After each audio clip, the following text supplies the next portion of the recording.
Hello? Ndo fara makadiko maini. Put you on the beat.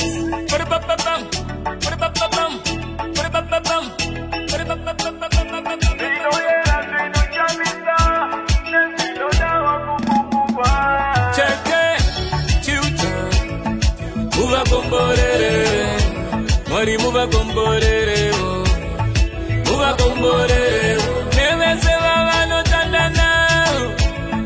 Muva comborere, mari muva comborere, muva comborere. Kasara mano bakara kakura, era kakura, sino era sino shamisa ne sino chisa, ne sino da kufumu. Simba shamisa takawanda. Shua takawanda na choka choka. Shua wasiwoka.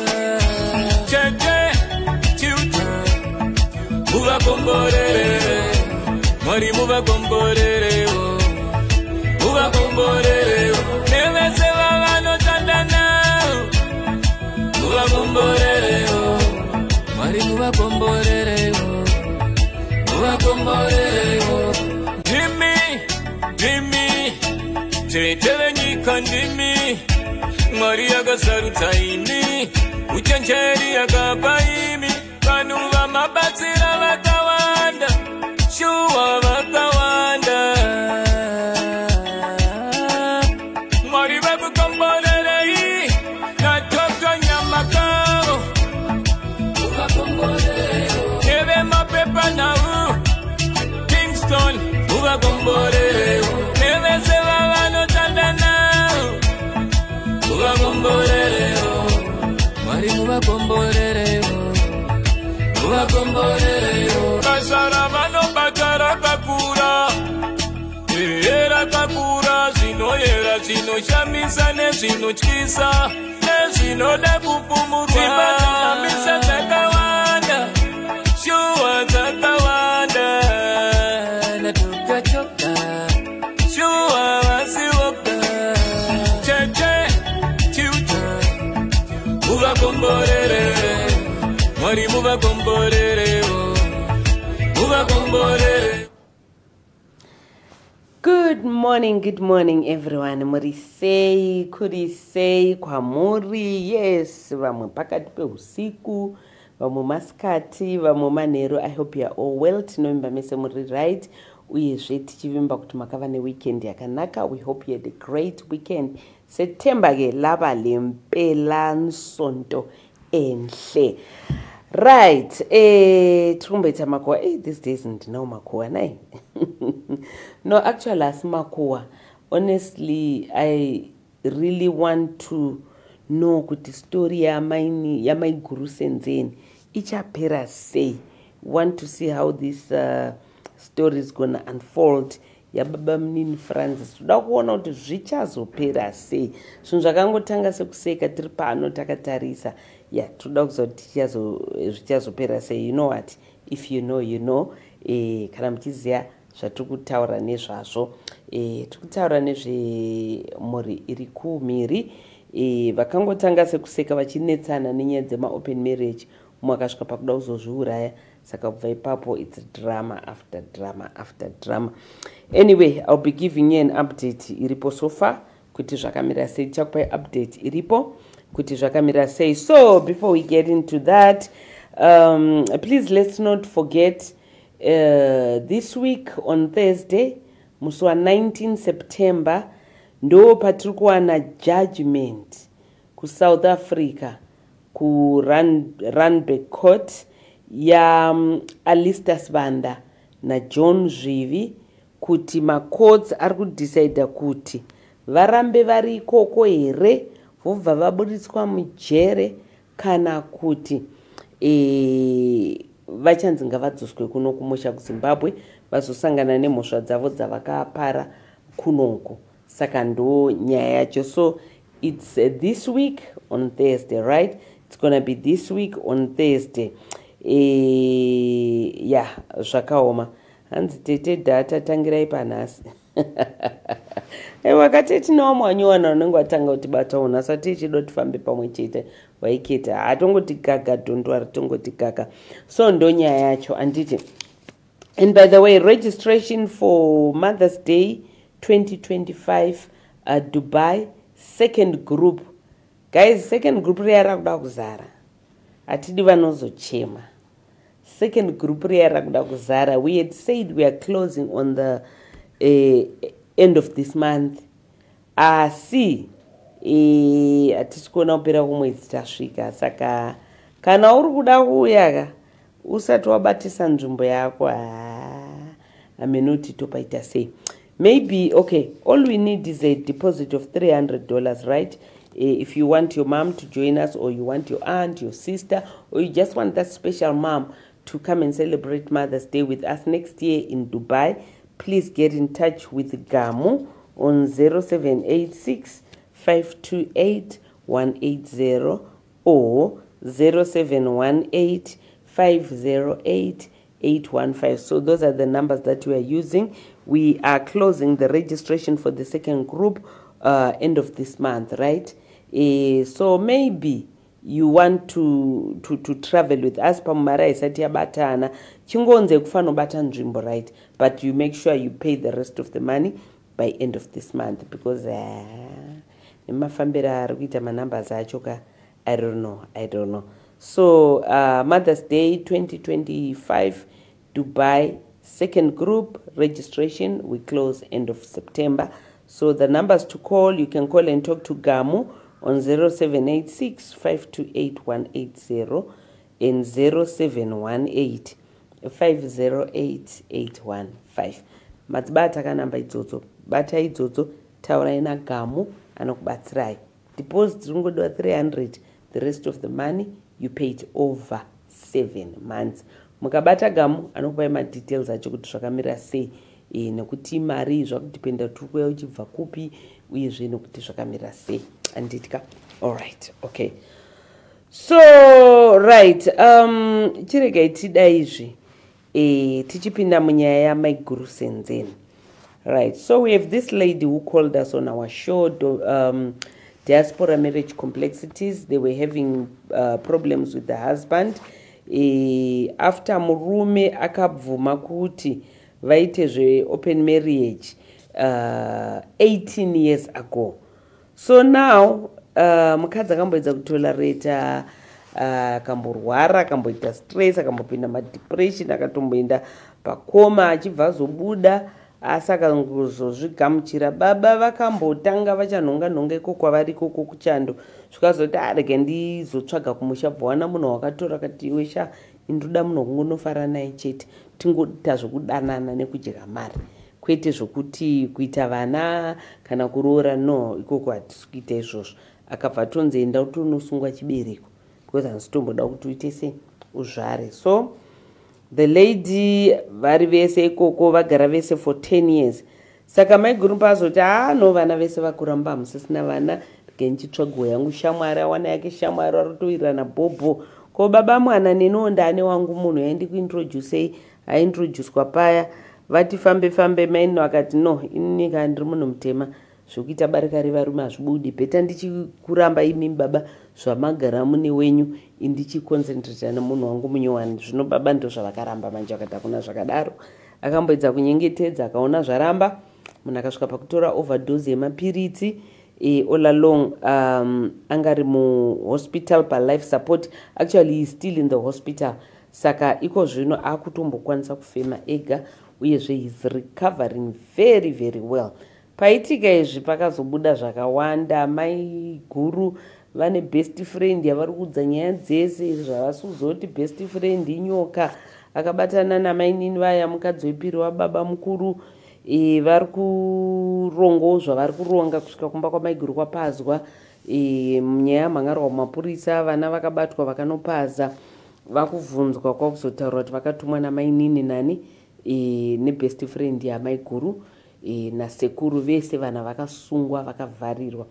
So nhasi patiri even muzukuru uya nemwana waye best friend neshamwari yavo vakavharirwa. Sofa vana vakavharirwa pamusoro penyaya iyi i6 vakavharirwa kujera.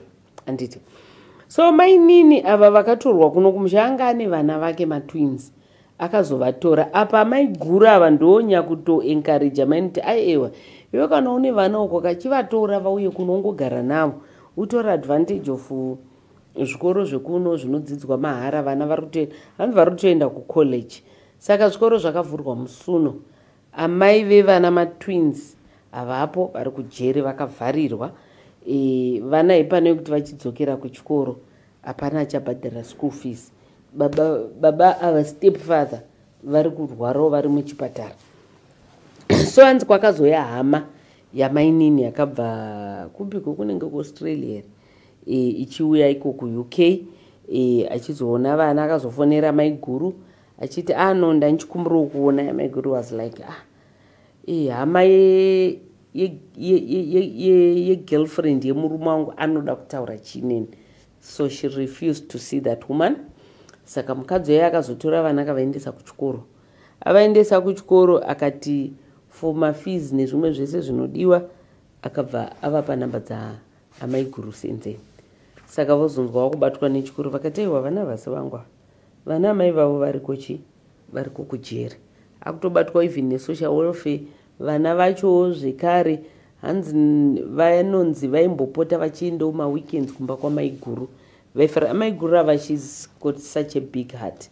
Saka hanzi kuchikoro ikokoko vana ivavava vakatoti batai mai guru ava vakatovapa contact number dzavo kuti vabatei munzwe kuti toita seni nyaya dzemafees and all. Saka zviri kunzi nemuzukuru ari kutipa information. Amai guru munhu ane mwoyo wakanakisa wakatonakisa. Akutonzwira tsitsi vana ava, but mukuvanzwira tsitsi futi ari kutaura kuti no ndichazovabatsira hangu nemwoyo wangu wakanaka. Asi vakazowana chavawana amai vacho vanozoti chinyi. Ndinotozongonzi pamwe ndinenge ndaita sendavakanganisa. So zvinonzi kwakamboedza kubatwa baba vevana ava vamainini. Baba vari kuno kumusha kuZimbabwe kubva vataurirwa kuti no amai vemunhu vevana vakasungwa kune nyaya yakadai. Imimi vana kuno vastranded ende havasisina nochi ende zvikaramba zvakadaro vachatorwa.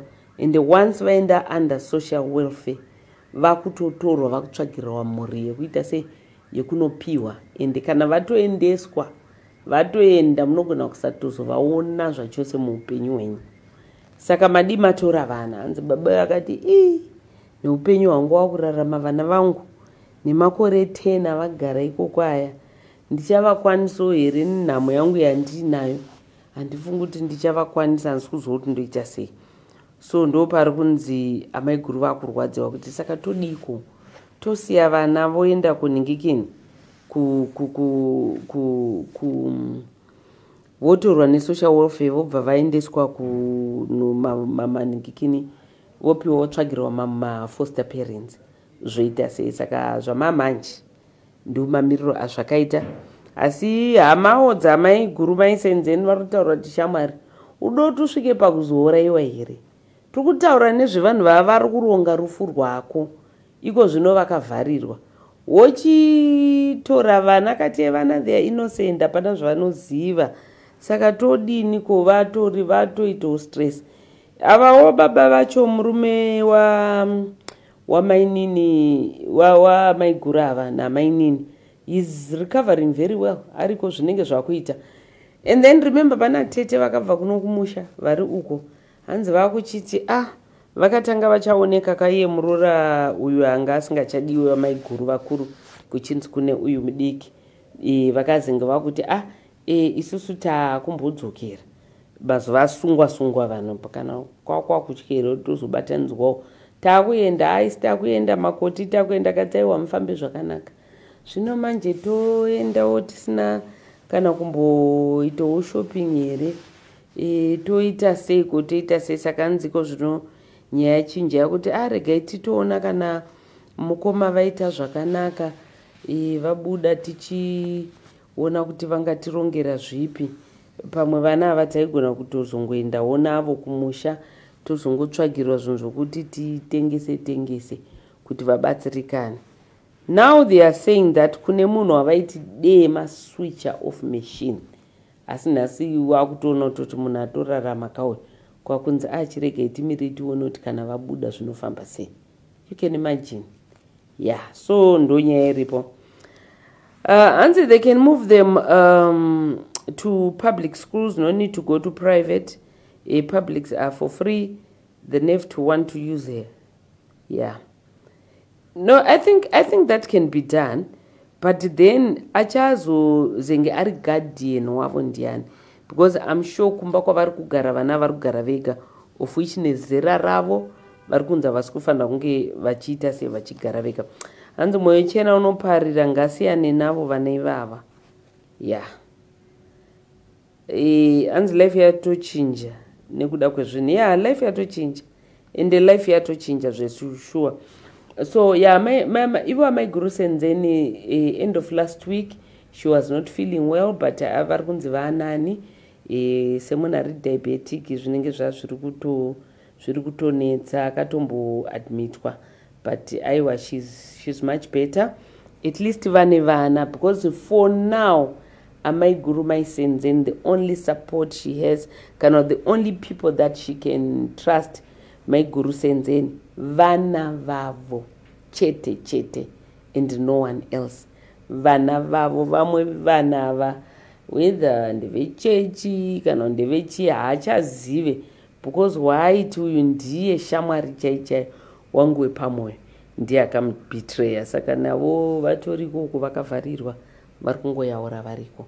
Saka so for now ndo nyaya iripo, ndo update yatakakwanisa kupuwa nemuzukuru paweekend kuti ndo mamiriro akaita nyaya, ndo mamiriro zvazvave. Hanzi rinorwadza nyaya iyo. Mwari dei abatsira Mai Guru Senzeni. Mai Guru Senzeni vari panguva yakaoma, tidi kunyeperana, vatori panguva yakaoma. Hanzi how old are these kids? Vanenge vainzi they are below 18 years.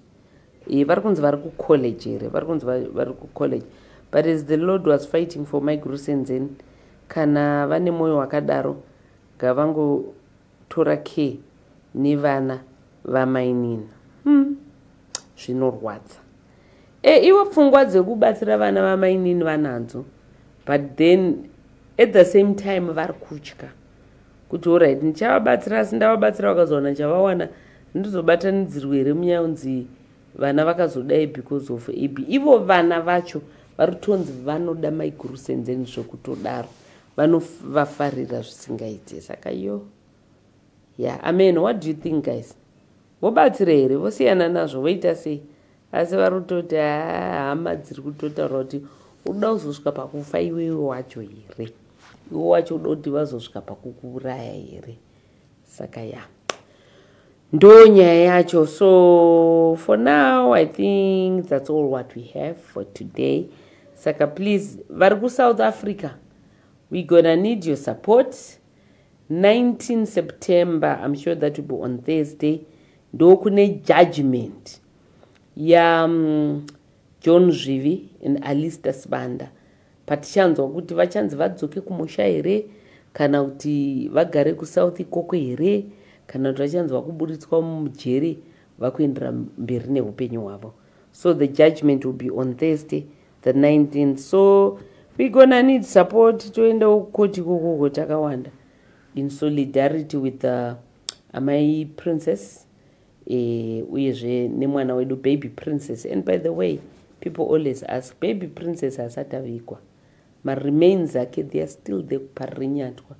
Kurungotaura nyaya kuti results ema-DNA asati abuda, zvakaoma. And tiri panyaya dzema-DNA, as we are also awaiting for ma-DNA evana vari kupomerwa onzi vakazvariswa namadzibaba Ishmael.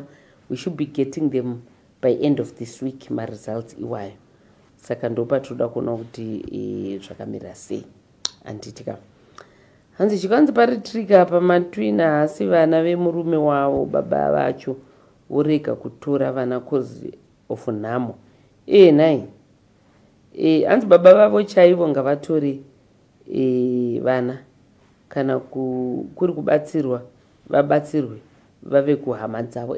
Baba vevana vari kunoko, ava baba Munini Francis vava vangoriwo stepfather, vavari kugarawo nevana ivavo vachiita zvavari kuita. asi vangori stepfather. Right, hanzi kumabhizinesi amainaswa pamari here vaendese vana vavo kuschool. Nyaya dzacho mainini vari mujere right now, saka tiri kuziva kuti mabhizinesi avo pane munhu akasara achirana here, kana ndo vega vairana, kana kuti zvakavharwa, kana kuti zvakafrizwa. No one knows really kuti zviri kufamba sei. Ndo nyaya yacho guys. Anzi pleasing aroma, mwana wenyoka inyoka kana mazogara. Okay, kuti kudaro. Zvakaoma. Anyway guys, ndo nyaya yacho yatange tinayo. Anyway for today, mimuchidzokera kumabasa muzoti madzingiswa basa neni nenyaya dzemastory, but please, Mother's Day registration Dubai second group 2025. Batai gamu pa 0786 528 180 ne 0718 508 815. Pera kwemwedzi unoyo takutovhara zvachose kuti vanhu vedu vakwana. Zvokuti October takutaura nezve Father's Day, takutaura nezvechi, takutaura nezve Father's Day. Saka ndo nyaya yacho. Vanhu we, ini nyaya yamaini guru senzeni ka utoshaya hope neminda kutokecha mafeelings, kutoshaya hope zvokuti ukaswera usina kunzwa chinhu nongwa kuti nei zvino vari safe here, zvino zviri kufamba sei, zvino zvinhu zvacho zvakamira sei. Saka zvatawana tetingokupai ma-updates handitika. So guys, for now regai timbomirira pano, and I hope for panyaya dzese dzatiri kutaura, it's not only about makuwa. I hope we are also learning. Ngatidzidzei vedu, ngatidzidzei kuti dzimwe tsika dzisiri dzedu dzikade tikazogara titese tisiyane nadzo. Nesuwo veukama, nyaya yeudyiri hezvo makamati munhu ngadzimirwe michina afa azorore. Zvino munhu haakumuka manje muchaita sei? Achizonzwa apa ndiye munhu anga achikuchengetai, ndiye ari kuti mutori pa nhingikini pa payroll yekuti every month unozikanwa kuti mweri kuenda kuna nhingi, mweri kuenda kuna nhingi, asi ndimi mamuchiti muchina ngaudzimwe. Zvino muchina uya hauna kudzimwa, munhu akumuka, achimuka kudzwa nyaya dzese idzi. Saka manje muchaita sei? Zvangu, I cannot wait kuzotaura namai guru nababa munini vabuda muchipatara. Namai guru pavanenge vafuri vozochikwanisa kunyatsotaura nesu vachitiudzawo zviri kuitika nokuti zvichafamba sei. Zvichanakidza. But I hope tadzidza. I hope tadzidza zvekudzidza zviya handitika. Anyway guys, thank you so much. Maita basa regaiti mboita basa handitika. Varuda kunzana mama kuMother's Day, phone inde ndiri pamalines waizvezvo 0786 528 180 ne 0718 508 815. Tibatei muzoregister na mama. Kana imi maskana huyai, you can come as friends, you can come as my siblings, you can come as veukama neshamwari, vanamwe netreo varora vari kukugonerai muupenyu. Surprise them. Toda masurprise emowabhadhari. Tichazotanga kufundira vanhu vesu vatiri kuenda navo muna January, not now. Mwari kana vachinge vatipa upenyu from January ndopatakutanga kuita masurprise calls. Ndopaunozonza mwa kuti naitete ndikuda kubhadharawo. Kubhadhara kwacho tikupedzisira kupera kumwedzi uno uyu. After that teta kungoita macalls chete, masurprise calls anditika. So guys, thank you so much. Maita basa tatenda, siyabonga. Have a blessed day. Hello? Hello? Ndo fara makadiko maini.